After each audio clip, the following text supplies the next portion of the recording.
Hello, it's me, your favorite genetic lifeform and disk operating system GLaDOS, and I think you should subscribe to Stuff Explained. Hello everybody, welcome back to Stuff Explained. Today I felt cool and decided to do not one, but two Portal theories. Today we're going to be talking about Chells' origins, and where the heck Doug Ratman is. Spoilers, the moon. So let's see how this unfolds.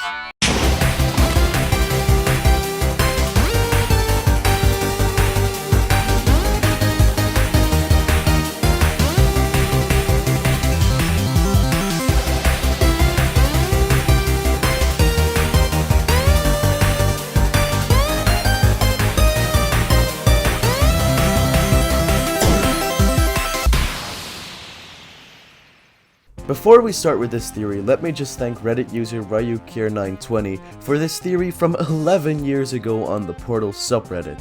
First off, we should assume that Caroline is the biological mother of Chell, as evident by the turret song. For the record, we are talking about the song Cara Mia, which we hear at the end of Portal 2. Cara Mia literally meaning my dear, and also the lyrics of this song are pretty interesting. Beautiful dear, my beautiful darling, my little girl, oh Chell, that she respects, oh my dear goodbye. My dear child, why don't you go away, yes, away from science, my dear, my baby. So, if that isn't enough evidence for you, Chell literally means daughter.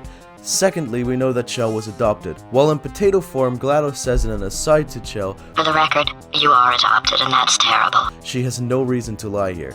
Earlier in the game, she also says, "Don't let that horrible person thing discourage you. It's just a data point. If it makes you feel any better, science has now validated your birth mother's decision to abandon you on a doorstep." She later says, "Oh, come on. If it makes you feel any better, they abandoned you at birth. So I very seriously doubt they'd even want to see you." of course referring to Chell's parents. Cave and Caroline had a pretty close relationship. For one thing, they are seen together in an oil painting, and it's not ordinary for a man and woman to be painted that way unless they were married or related, or very close. Cave Johnson is not a man that values human life, but he makes an exception for Caroline. He refers to her as the lovely Carolyn, pretty as a postcard too, and makes it clear that she should inherit his entire life project, being Aperture Science, once he dies. It is very possible that he and Caroline had a very typical 70s secretary-boss relationship and ended up creating Chell. Abandoning her is the only logical thing that Cave and Caroline would have done in this situation. There are a few removed lines from the game that are very suggestive of their relationship. So, we know that Caroline is Chell's mother, and it's plausible that Cave is her father. From the Aperture Science timeline, we know that GLaDOS was activated on the first Bring Your Daughter to Work day. That means that at this point, Cave was dead and Caroline was dead or put into GLaDOS. We also know that Chell was present on that day, and at least old enough to create a potato battery. Her science project also gave credit to her father's work, implying that her father at the time worked for Aperture. This means that whoever Caroline or Cave gave Chell to worked for Aperture. This is where Doug Ratman comes into play. He is the only other known survivor of GLaDOS' awakening. He had previous knowledge of who Chell was. His name is right above hers on the list of test subjects. I find it very hard to believe that Valve would include another Doug by coincidence. Chell's last name is also redacted, so someone has purposely removed it from the file. This also indicates that Chell's last name is a mystery created by Valve. If we weren't supposed to investigate her identity, why would they make it a point of hiding her last name? He also goes back into the lab and risks his life to save Chell even after she kills GLaDOS, claiming it's my fault she's down there. This line could be several things. It could simply mean that he put her name on top of the list, or that he feels responsible for GLaDOS, or that he was the one who brought her to Bring Your Daughter to Work day. It's very possible that he is not the adoptive father, but I can't think of a better way to explain his obsession with Chell's safety and the knowledge of her potential. So where is he now?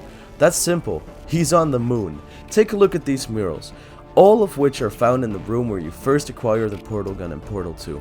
A group of 7 scientists standing around GLaDOS. The same 7 scientists dying, with a new orange-faced character worshipping a companion cube. This is clearly Doug. Here we see a depiction of Chell and GLaDOS' relationship in Portal 1, and Doug taking notice of what's happening.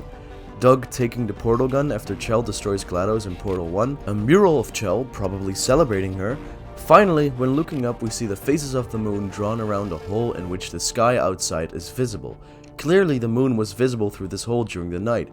Here are some other paintings found in the Ratman dens. Physics equations and a cat jumping out of a box to the moon. I think this cat could be Schrodinger's cat, and if you don't know what Schrodinger's cat is a paradox as we know it, a question that doesn't really have an answer or can't really be answered. Schrodinger's cat is this science experiment where a cat is put in a box with a hammer and some poisonous substance. We will never know if the cat is dead or alive, because once we open the box, we know if he's dead or alive. So this cat, in this case, is both dead and alive, making it a paradox and being Schrodinger's cat. If this really is a Schrodinger's cat reference, maybe this could be just meaning that Doug is feeling both dead and alive working at Aperture and really wants to escape it. Then we get some more scribblings of the moon, so clearly he was very obsessed with the moon and planned to escape Aperture Labs by going to it. It seems to be the focus of everything he draws, and he succeeded in fact in his mission. In fact, he is alive. The achievement Final Transmission is unlocked when you bring a radio into the den, the one with Smooth Jazz Fails, and it begins to play a sound similar to those in the post-patch Portal 1. These sound files can be converted into images, as discovered in the ARG. Doug's Final Transmission was a picture of him on the surface of the moon, looking at Earth, with his faithful companion cube. Clearly, he is alive, and he is able to send this message. Here's an interesting quote of Wheatley regarding GLaDOS. Do you know who ended up taking her down in the end?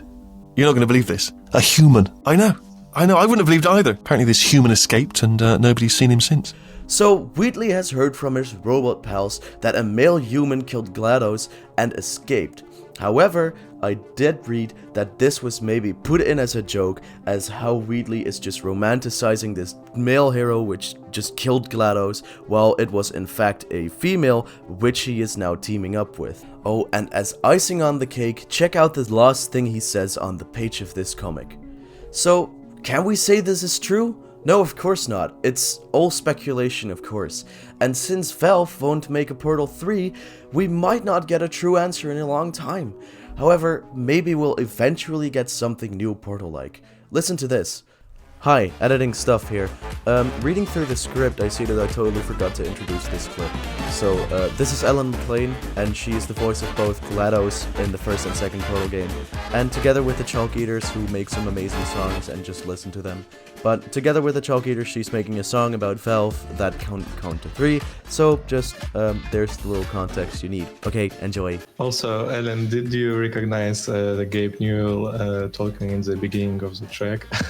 Yes, I did. Yes, I did. And I think good for him. It was crazy cameo. I mean, there's never going to be a 3. There never is. I mean, at this point, he can't do a 3. You know, he'll do something else. Well, that's why they did. That's why they did Half-Life Alyx. So there will probably come something new Portal in the near future. When? I don't know, so I can't tell you. But when it does, oh boy am I gonna dissect that game frame by frame. And I really hope it's not gonna be a Portal Bridge Constructor 2. I've played the first and it is not the best Portal game. And as if timing could literally not be better, Nintendo announced Portal 1 and Portal 2 for the Switch. Perhaps new lore or just some new hidden messages? Maybe not, we shall see. Anyways, for now I'll be rounding off probably one of my longest videos yet, and I really hope you enjoyed this video. A big thanks to everyone that is subscribed. The channel has been getting a lot of attention and I want to thank each and every one of you for that. And with that, thank you for watching and I'll see you in the next one.